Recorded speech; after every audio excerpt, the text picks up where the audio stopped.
Look at these colors. Shiny and fresh. That is all mold. Oh, gently. But isn't he super cute? Just look at him. Babies from the second egg sac that she made. Once again, we have a video that will be filled with content, and that is because we have a couple of freshly molted tarantulas, smaller unsexed tarantulas, which will give us opportunity to see if maybe some of them is actually a female. On top of that, we have mold outbreak in these two enclosures, so we will need to deal with that.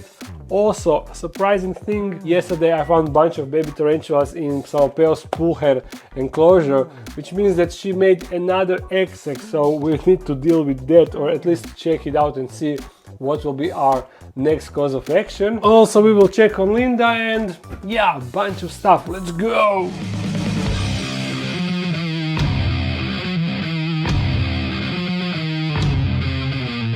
Here are all the molds from last few days. This one we don't need to check because this we know that this is from a female, Brachypelma auratum. We will check her later. Then this one is from Acanthoscurria musculosa. We still need to spread that, and first I need to kinda make it soft to see if I can spread it.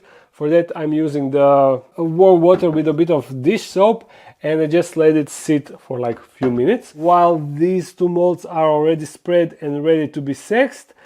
And this one is from Caribena versicolor, but unfortunately you see the area that we need to look at, the underside of the abdomen, it is destroyed. And the reason for that is, actually I noticed that a lot of you asked about it after observing it in molting time-lapse from last video. What it appears as if tarantula is trying to eat the mold, she is actually trying to suck the humidity, the moisture from the mold. They lose a lot of moisture during the molt, so that is the way of recouping a bit of that moisture. And that is unfortunately the result of that process. Unusable mold for sexing, but at least we can check out her new fresh outfit. Look at these colors.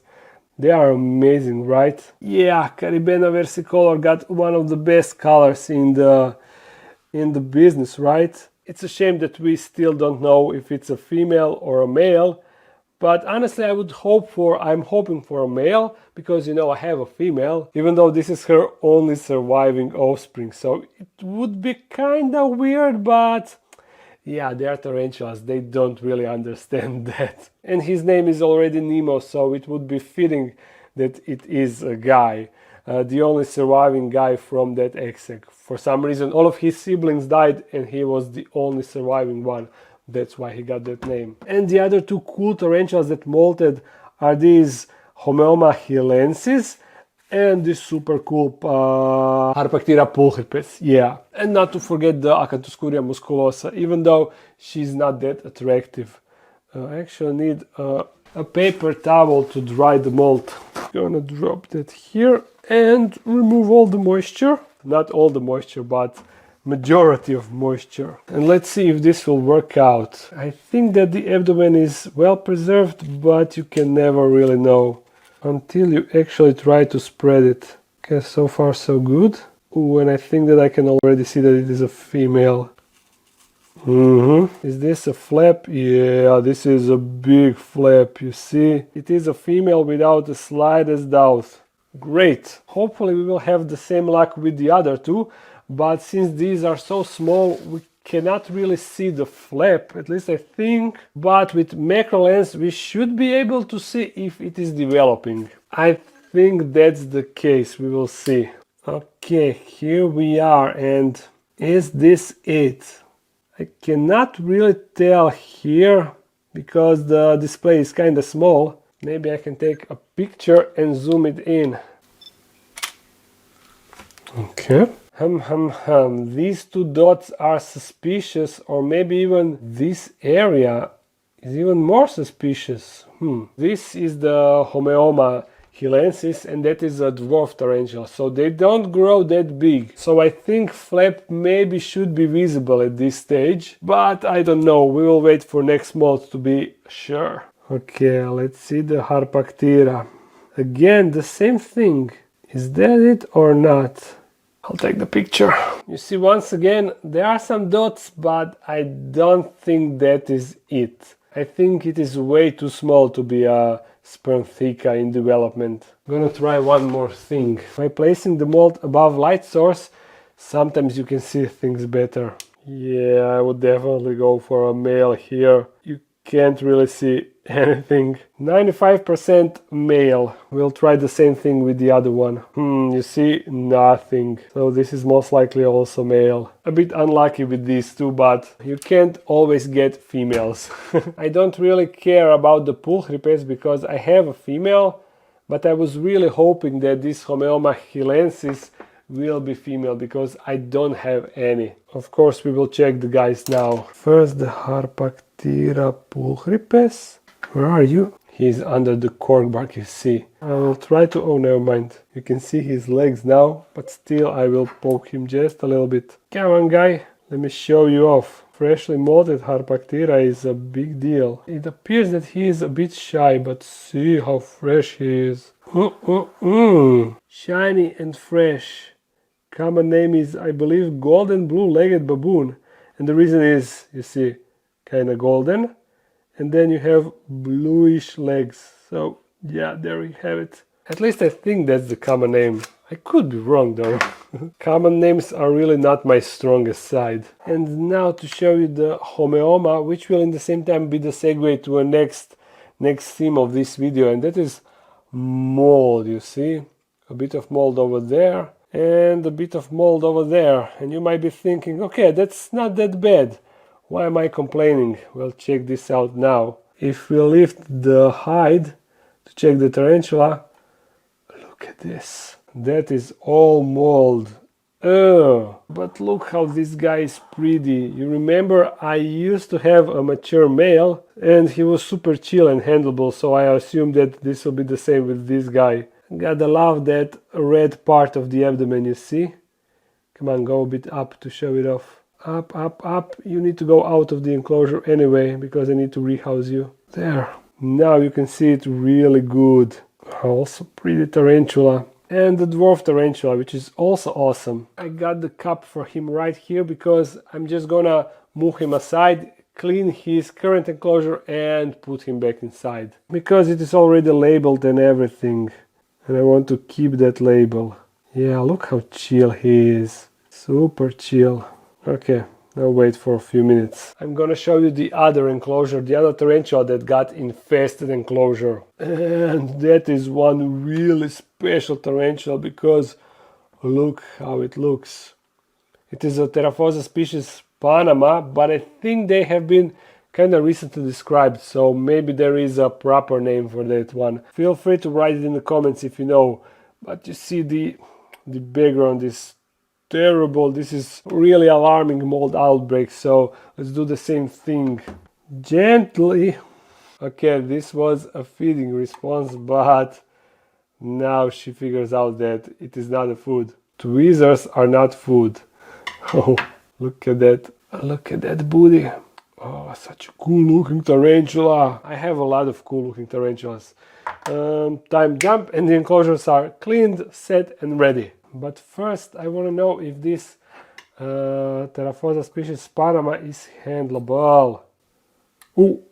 Well, she is strolling now, but that was a severe bolt. So I'm just gonna try to get her in the enclosure.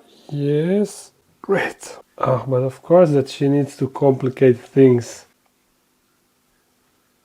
Yeah, she wants more handling. Or she's maybe just randomly walking around. But such a pretty tarantula. Holy moly.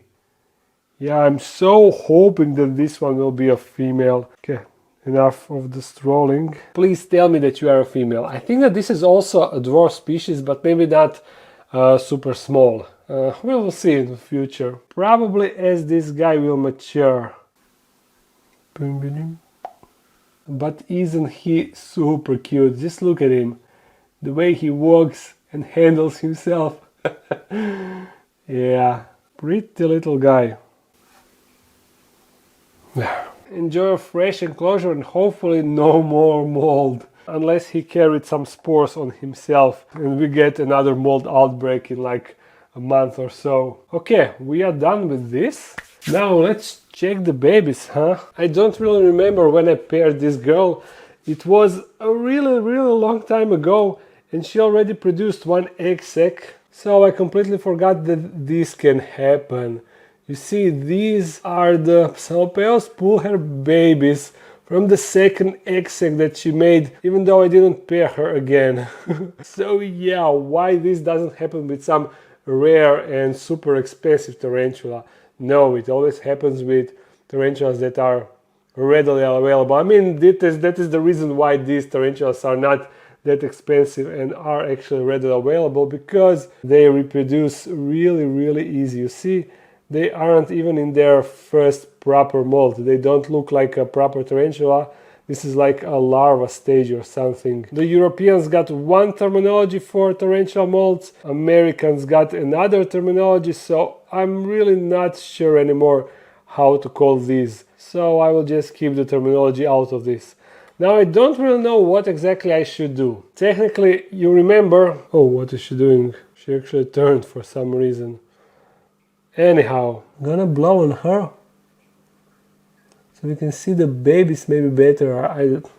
No, she's like covering them. But I have recordings from yesterday where you could see the babies much better than now. Anyhow, I let her keep the first egg sac and let the babies hatch just like they hatched now. But I separated them when they were like proper tarantulas, when they molted after this stage. But since I now spotted them in this stage, I'm thinking that it should be much easier to separate them now from her. I mean, I would take her out and then grab all the babies. It should be much easier than when they are fast and agile and bolt around. So maybe we should do another video where I try to separate these guys. I mean, you see, they are still mobile enough, but not as bolty as a proper sling tarantula. So we will see. Maybe you will find out in next video. For now, I will let them be as they are. Now check the Brachypelma auratum, the freshly molted one. You know, I showed you her molt, and this is how she looks now. She's actually my favorite Brachypelma, mainly because they got more red than orange coloration, and that coloration is really discreet. You see, unlike the Hamori up here, she got a lot of orange on her legs, and that is also cool, but that is something that we are used to seeing all the time. Unlike this is a bit cooler. Do you agree? Actually, write it in the comments. Do you prefer the Brachypelma auratum or Brachypelma hamori?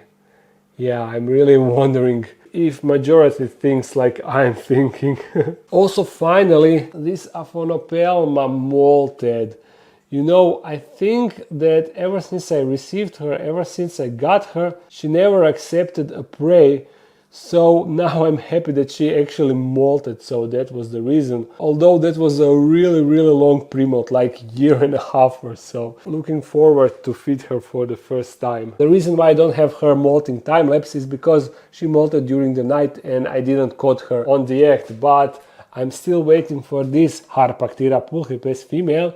You see, I think that she will molt probably soon, and this Wagons female should molt any day now. Just look at her. She's sitting at this spot and her abdomen is really dark, so come on girl, do it. We need a molting time lapse, another one. I would love it if I could spot when she's preparing to molt, because I need to record another tarantula flip. You know, they always molt on their backs, and in order to get on their back they need to flip, and that is like a really interesting process. It kind of looks silly and clumsy.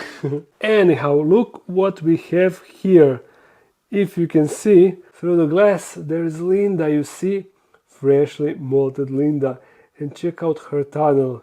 She dug all of that. The reason why I took the enclosure outside, it is because she's still not going outside of her tunnel, so that was the only way for me to show her. And also I personally wanted to check on her that way. If you look through the entrance, you can barely, just zoom in, you can barely spot her down there, you see?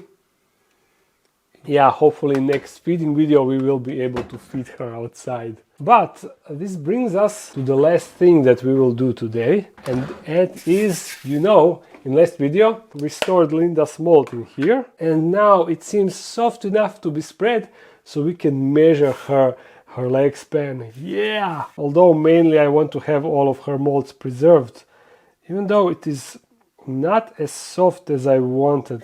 And also this is too small for her mold.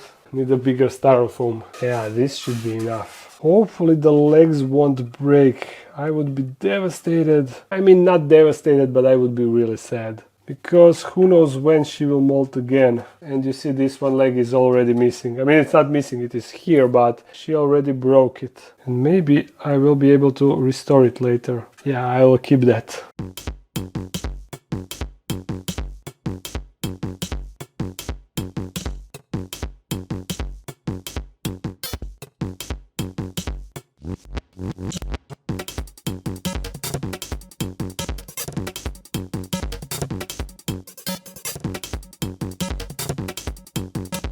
There we go, I think I did a decent job, huh? Let me measure it with this awesome chameleon tape measure. Let's see, from this to this it's 20 centimeters or 8 inch, and from this to this basically the same. You see, I could easily flat the legs and spread it even more, but I think this is a bit more realistic measure of the leg span. So yeah, 20 centimeters or 8 inch. And in case you're wondering from where I got this chameleon tape measure, in the description of the video you can find the link of where you can buy this, and together with a bunch of other animal thing goodies. So go out and check it out. I receive a percentage of every sale, so that way you are supporting the Dark Den. Anyhow, with this we can end the video. I hope that you enjoyed it. If you did, thumbs it up and comment something. If you want to support this channel more, there's a Patreon page and merch page, linked in the description. I upload every Monday, sometimes on Friday. So see you again soon. Bye.